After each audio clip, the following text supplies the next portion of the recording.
You're watching PowerNation. Today on Carcass, we bring a tuckered out Tahoe into the shop that has seen some abuse.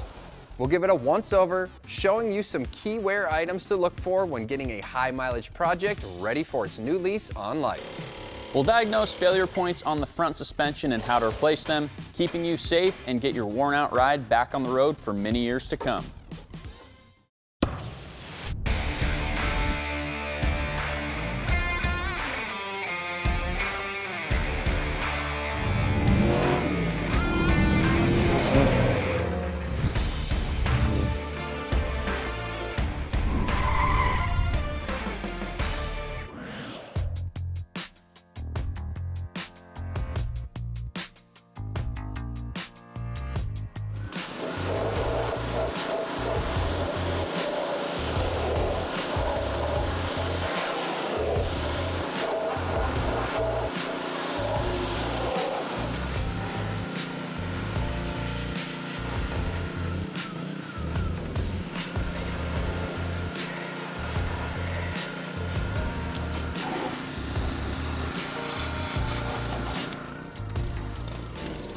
Hey guys, welcome to Carcass. Well, we're starting a new project today. This is our 1996 two-door Tahoe, and the thing's pretty tuckered out. It's got a pile of miles on it, and with a pile of miles comes a lot of maintenance. And what we're gonna do to this thing is actually convert it to two-wheel drive. I'm joking, we're not gonna do that because that would hurt way too many feelings. So what we're actually gonna do is just show you guys how you can maintain a vehicle like this. It's pretty old and beat up, so we're gonna throw some parts at it and get it back on the road. But first, we still have a lot of cleaning to do.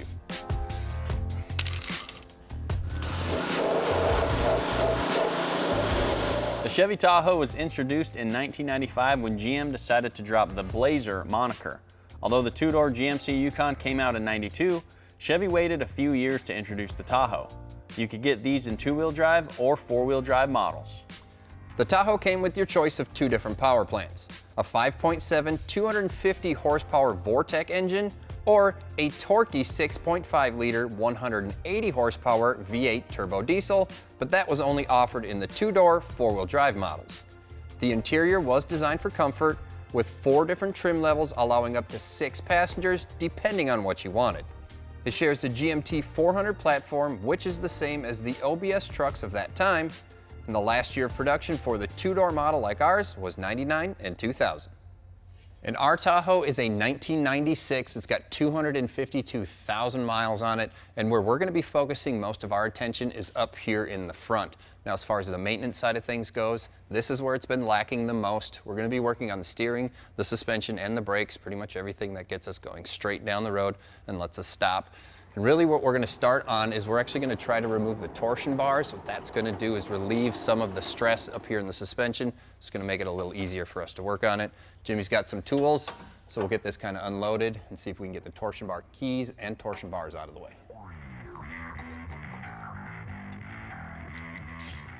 Using our 2-job puller, we're going to put a bit of tension on the keys so we can remove the adjusters. Then we'll loosen the puller and hammer the torsion bar out of the way so we can get the keys out of the way. It's about ready to fall out of there. There we go.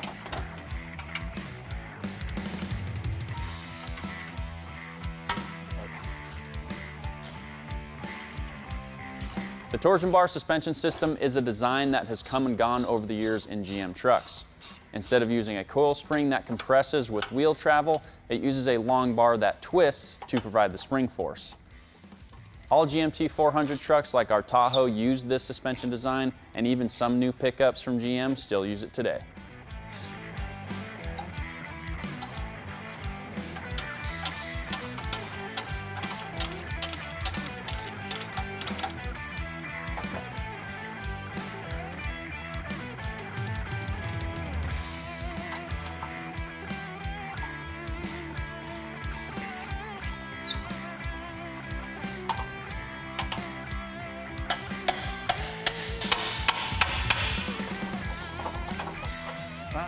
Now I'm stuck.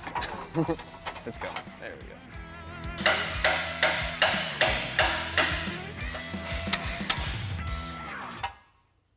So So the torsion bars and the keys came out awesome, which is normally not the case, especially me being from Minnesota and in the Rust Belt.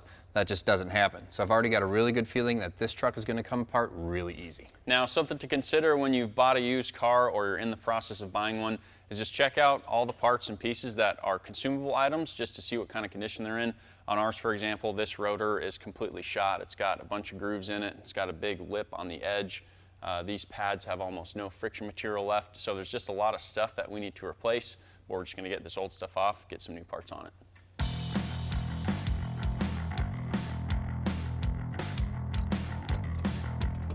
We'll start by taking the calipers and the rotors off, followed by the CV axle nut.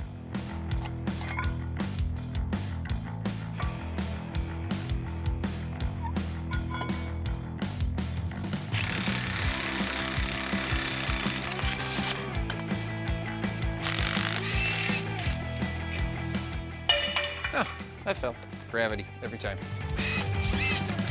Then we'll remove the hubs and start disassembling the suspension components from the knuckle.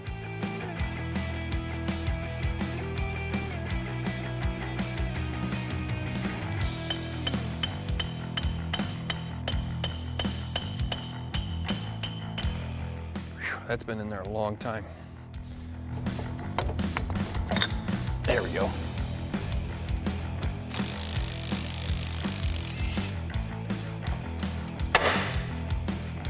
Kidding me?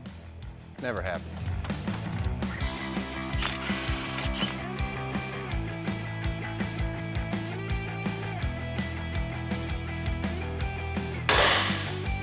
Some of these components can be pretty stuck, so it helps to hit the knuckle with a hammer and release the ball joint studs.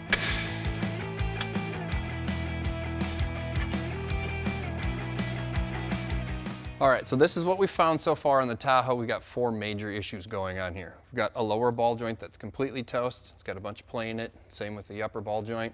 We've got a CV axle boot that's torn and really doesn't have any grease left in it. Plus, the sway bar end link is missing its bushing, so that's a big problem. Now, this is a reason why you should really look a used vehicle over before you take it on any type of a drive. Now, we've got a couple more pieces to get off of the truck, so we'll get those out of the way, and we'll work on putting some new parts on this thing.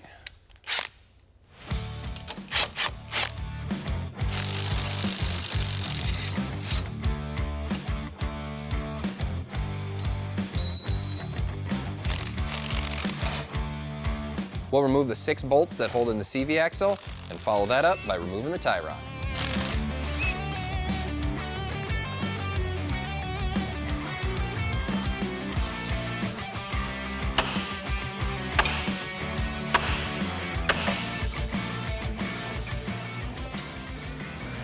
We've got the worn out suspension out of the way. Now we start the process of freshening up our front end, getting our Tahoe traveling down the road for many years to come.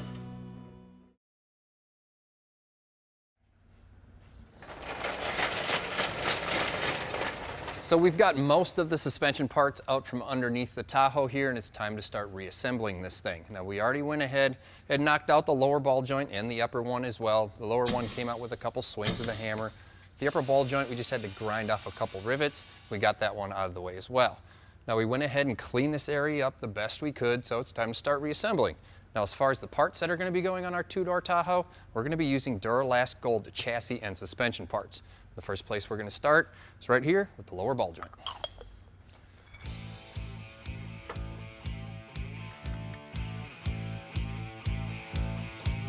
Easiest way to install your ball joints is with a ball joint press. Now, if you don't have one of these in your arsenal of tools, you can rent one of these at a local auto parts store. Tapping on the lower ball joint with a hammer helps to seat the ball joint into position.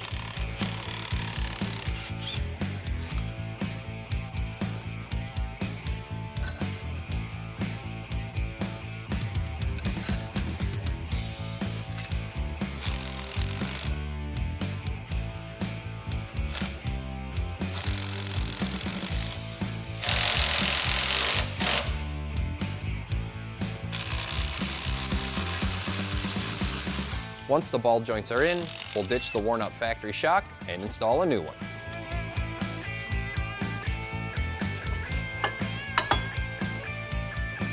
All right, we'll go ahead and put a new shock in here. and we'll work on putting the spindle and everything on it.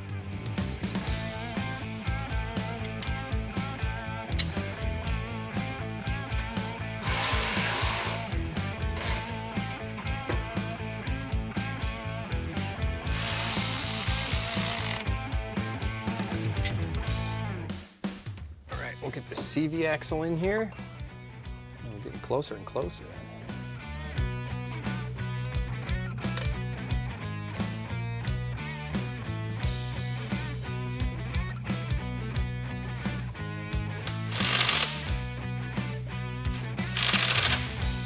Before installing any new parts, we cleaned up all the surfaces. This just makes for easy installation, plus makes everything run true and straight.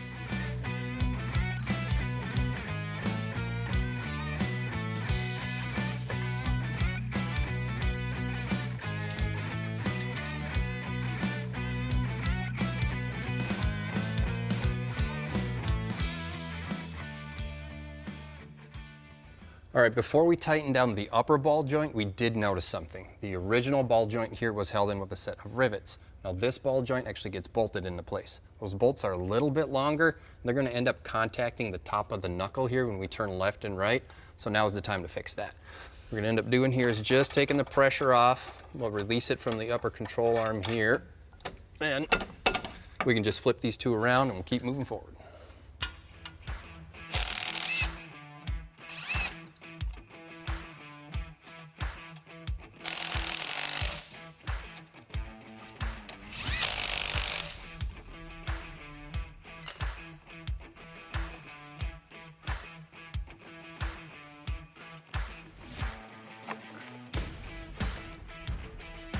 Okay, a couple things to note before we put this hub assembly on. We have cleaned the mounting surface here on the knuckle. We had a little bit of grease to the CV axle.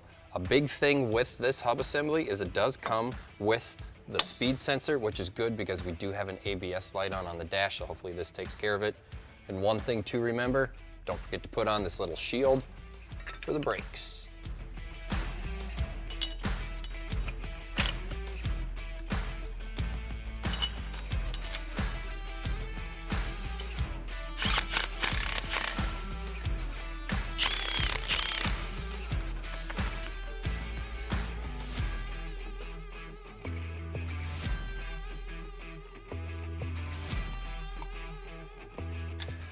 It's a good idea to torque all of this stuff down. Now for this giant axle nut, I can't do that yet because as we apply pressure with the wrench, it's gonna end up turning the hub and the axle shaft itself, so I'm gonna have to wait till the brakes are on it. But I can torque down the 3 bolts that hold the big hub on. It's 133 foot-pounds. So we'll go ahead, torque those down, then we'll move on to some steering. Coming up, with the suspension nice and tight, we'll address the sloppy steering, giving it all new components to make handling our 96 Tahoe a lot safer. All right, well, we have the suspension basically buttoned up, so we're gonna move a little further inboard and start working on the steering. So we're gonna get the pitman arm and the idler arm replaced. They both have joints on them that are pretty loose and there's a lot of play in them.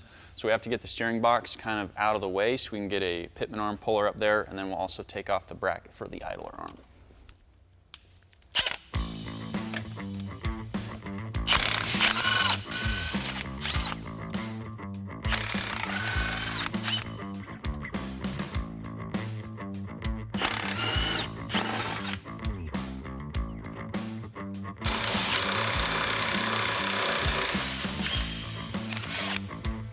To get the center link detached from the pitman arm and the idler arm, we had to use a pickle fork and a hammer.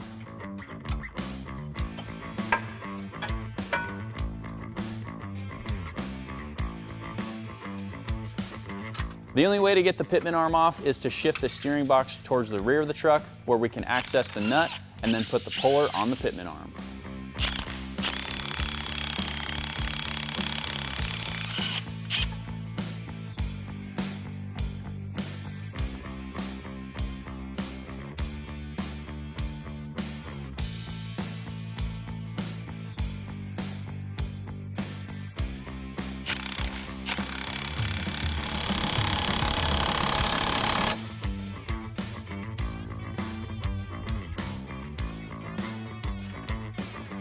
Then we'll get the steering box reinstalled on the frame rail and remove the idler arm on the other side.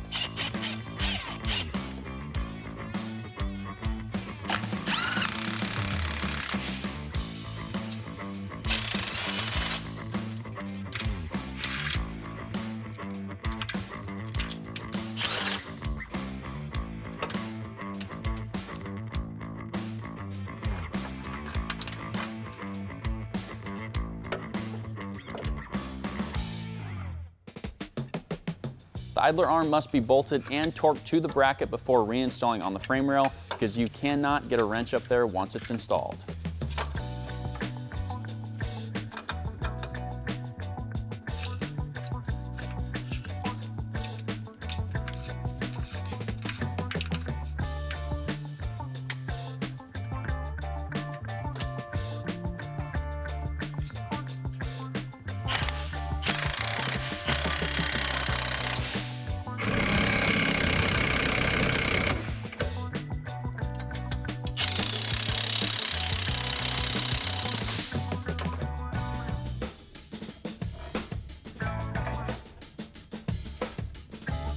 After a quick clean, I'll reinstall the center link, making sure to add the cotter pins.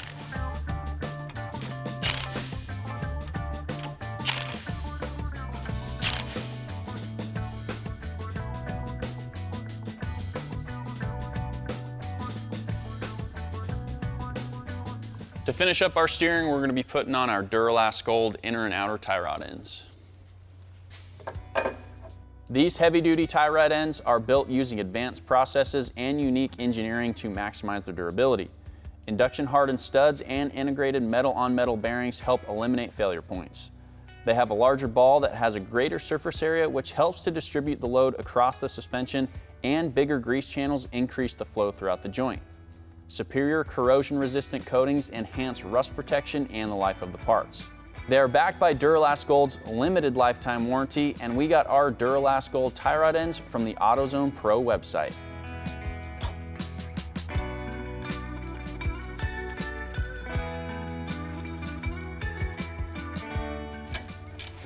All right, so that'll finish up the steering. And the last thing on the front end is the sway bar links, and then we'll move on to the brakes. Up next, if your brakes sound like a bad day at the dentist, you have a serious problem. We'll show you what to look for and the potential causes that could be affecting your stopping ability.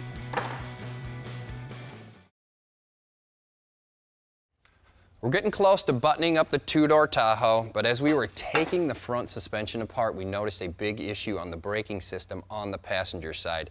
If you guys look at the rotor here, the face of the rotor is very grooved up, and it's got a very tall lip on it, and there's a specific reason for that. The way that these GM calipers work is there is a bolt that slides in and out of a metal slide that's supposed to slide in and out of the casting of the caliper itself. In the casting inside here, there are two seals, and there's a bunch of grease in there, or there's supposed to be a bunch of grease in there. And what happens is that grease can kind of dry up or leak out somehow, allowing these slides to get stuck.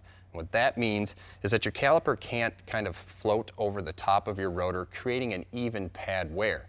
What that looks like is on the outside pad here, we only have about an 1/8 inch of material left, and it's in pretty bad shape, versus the inside pad has actually got quite a bit of material and it looks brand new. Now that transitions over here to the rotor, and again, it's all grooved up and it's got a solid 1/8 inch of a lip. That means that we're actually taking some of the material away from this face of the rotor, versus if you look on the inside face, it's nice, smooth, and straight, and it actually looks pretty new. Well, to cure all of these issues, we're just going to go ahead and replace these parts.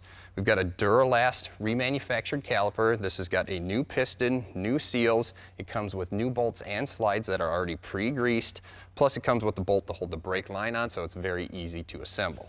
We're going to pair that with a set of Duralast Gold brake pads and rotors.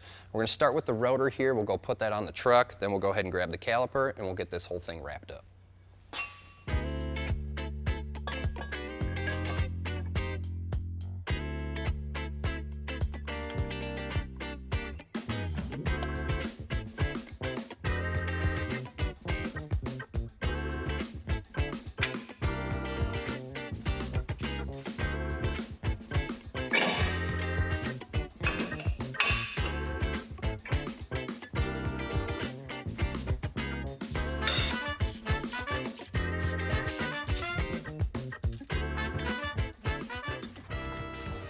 All right, guys, I was always taught to replace things in pairs. So if this caliper has gone to work for a certain amount of days, the driver's side has gone to work for that same amount of days. Now, since this side has had an issue, the driver's side's not far behind it, so we're gonna replace both sides. One thing to be very mindful of is that the calipers look almost identical, so you could switch them from left to right. So pay attention. You want your brake bleeder screw to be facing upward. That way, as the brake fluid enters into the caliper here, it can push all of the air out on the top. That way you can have a nice firm pedal when you bleed your brakes. Since we got ours on the right side, we'll go ahead and connect the brake line, and then we'll be really close to wrapping this thing up.